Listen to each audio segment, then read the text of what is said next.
Imagine waking up and feeling as if the whole world has lost its color, as if every step is too heavy, as if even breathing requires an effort you simply don't have. Have you ever felt this way? As if you were watching your own life from a distance without really being a part of it? Depression is not just sadness. It's not just being unmotivated or having a bad day. It's an emptiness that eats away inside.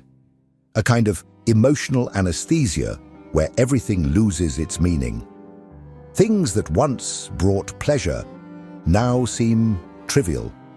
Simple activities like taking a shower or replying to a message become unbearable challenges. It's as if a dense fog covers everything, obscuring even the possibility of a better future. But the worst part? The feeling that no one really understands. That around you, people continue to live normally, as if it were easy to just think positive or try harder. But you've tried. You've tried in every way to get out of this. And deep down, you feel like you're failing, as if the problem is you. But here's the truth. The problem is not you. Depression is real. It is not laziness. It is not weakness. It is not a lack of willpower. It has deep roots, and understanding this can be the first step to getting out of this hole. Because yes, there is a way out. Throughout this video, we will explore depression in a way that no one has explained to you before. We will go beyond superficial explanations and dive into what is really happening in your mind. We will talk about what science has discovered, but also about what society hides. And above all, I want you to know, you're not alone. If something inside you resonated with these words, stay with me. Perhaps, just perhaps, this is the beginning of a change. Most people do not understand what it really means to be depressed. They confuse it with sadness, discouragement, or laziness. But if you have ever experienced it firsthand, you know that depression goes far beyond that. It is not just a fleeting emotion. It is a deep state of mental, physical, and emotional exhaustion. It feels as if your own mind has become a maze with no exit, where every thought weighs tons and every attempt to react seems futile. Imagine carrying an invisible burden all the time, something that drains your energy even before you get out of bed. The things that once brought you joy, listening to music, reading, going out with friends, now feel empty. And the worst part is that you can't even explain it properly to others. How do you say you feel a weight on your chest even when there is no apparent reason? How do you explain that, even surrounded by people, you feel alone? Sigmund Freud, one of the greatest names in psychology, viewed depression as a form of displaced mourning. He believed that, on some level, those who are depressed are mourning something they have lost. And sometimes that loss is not concrete, but emotional. It could be the loss of a dream, a version of oneself, or a sense of identity. Jung, on the other hand, saw depression as a call for transformation.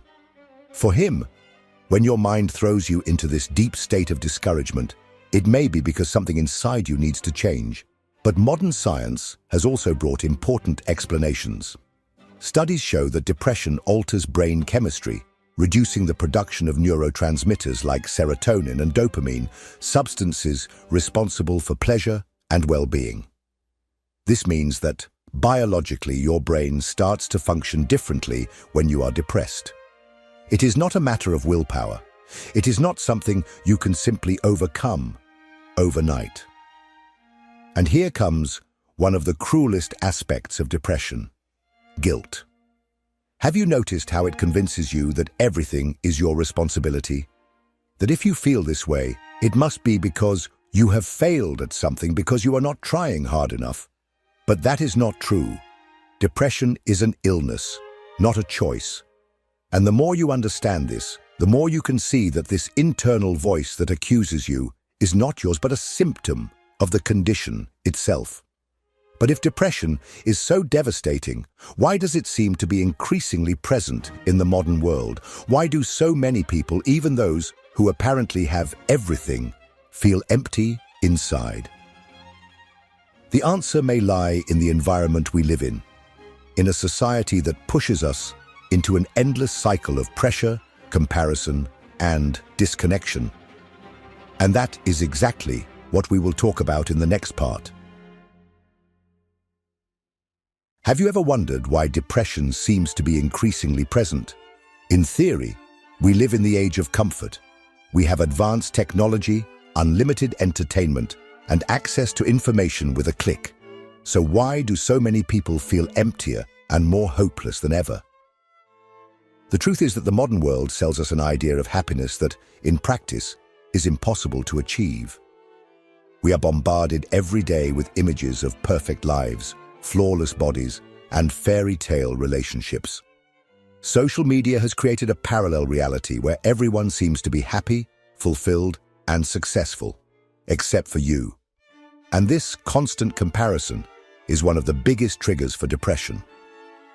Zygmunt Bauman called this liquid modernity. According to him, we live in a society where everything is transient: jobs, relationships, values. Nothing is solid. Nothing is guaranteed.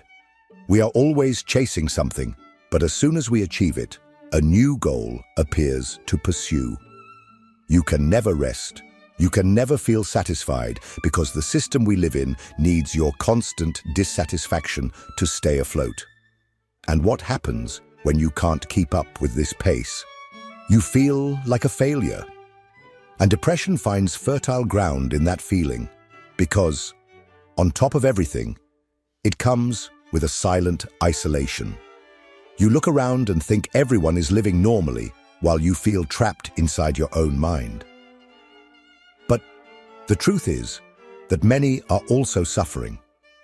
It's just that no one talks about it. Moreover, our society disconnects us from ourselves. We are constantly distracted by our phones, by work, by daily obligations. We don't have time to feel, to reflect, to simply exist. And when we finally stop, what do we find? A terrifying emptiness. Carl Jung said that depression can be a call from the psyche for transformation. But how can we transform something when we are trapped in a system that prevents us from even looking inward? The first step is to understand that this feeling of disconnection is not just an individual problem. It is a symptom of a world that treats us like machines, not like human beings. But what if depression were not just a problem to be eliminated? What if, instead of just fleeing from it, we tried to understand what it has to tell us? Is there a hidden message behind this suffering? In the next section, we will explore the invisible side of depression, what society teaches us to ignore, but which may be the key to breaking this cycle. And what if I told you that depression is not just a weight that needs to be eliminated, but a signal that something inside you is asking to be heard? We live in a society that teaches us to flee from suffering at any cost. If you are sad, distract yourself. If you feel anxiety, take a pill. If something hurts, pretend it doesn't exist. But what if that pain had a purpose? What if, instead of just silencing depression, you try to understand what it is trying to tell you? Carl Jung believed that depression is not just an illness, but a psychic process. For him, depression can be a call for transformation, an attempt by your mind to make you see something you have been avoiding. Think about it. You have always heard that happiness is the natural state of being human. But what if that is a lie? What if discomfort, melancholy, and existential crisis are essential parts of the growth process? Often depression arises when there is a disconnection between who you really are and the life you are leading. You follow what you were told you should do, but something inside you feels that something is wrong. and that something doesn't disappear. It accumulates in the unconscious until one day it pulls you down, forcing you to look within. Nietzsche said, "He who has a why to live can bear almost any how." But depression steals that why. It convinces you that there is no meaning, that nothing is worth it. But is that an end or an invitation to discover something deeper? Perhaps depression is not just a chemical problem in the brain, but a symptom of a life that is not aligned with what truly matters to you. Depression may be trying to show you that certain things in your life need to change. Maybe you are stuck in a routine that is destroying you. Perhaps you are surrounded by people who drain your energy. Maybe you have spent so much time trying to please others that you have forgotten who you really are. And then your mind, in a final act of defense, simply pulls you inward so that you finally realize what is wrong. But if depression has something to teach us, it means there is a way to start getting out of it. Small steps can create big changes, even when everything seems lost. And that is what we will talk about in the next part. How small actions can initiate a chain reaction capable of transforming how you feel. When you are depressed, even the simplest things seem impossible. Getting out of bed, brushing your teeth, replying to a message, everything requires an effort that you simply don't have. And the more you stop doing, the worse you feel. It's a cruel cycle. Depression paralyzes you, and paralysis deepens the depression. But here's a fact that no one tells you. You don't have to win this battle all at once. Small actions, almost insignificant at first glance, can create a domino effect and slowly rebuild your sense of control over your own life. Viktor Frankl, a psychiatrist who survived the Nazi concentration camps, said that a human being can endure any suffering as long as they have a purpose. But when we're depressed, we lose that connection to a why. The world becomes meaningless. So, if a big goal seems unattainable right now, start with the minimum. Something that can be done in less than 5 minutes. Something so small that your mind can't find an excuse not to do it.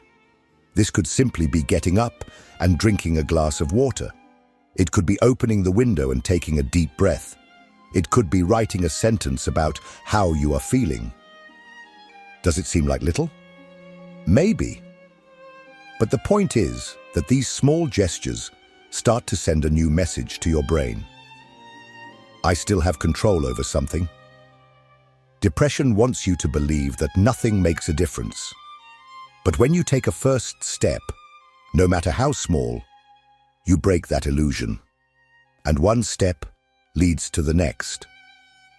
Walking for 5 minutes can lead to a 10-minute walk. Writing one sentence can turn into a longer outpouring. And slowly, without you realizing it, you start to move again. Another essential thing, connect with something outside of your mind. Depression makes you feel trapped inside your own thoughts, and often those thoughts are distorted, negative, and self-destructive. Something as simple as taking care of a plant, feeding a pet, or even exchanging a few words with a stranger can help create a small bridge out of that mental isolation.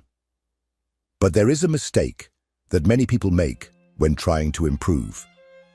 And this mistake can make depression feel even more suffocating.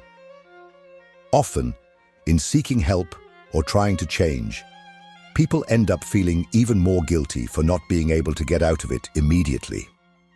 In the next section, we will talk about this trap and how to avoid it. Seeking help when you're depressed should be something simple, right? But in practice, many people feel even worse when they try to take that step.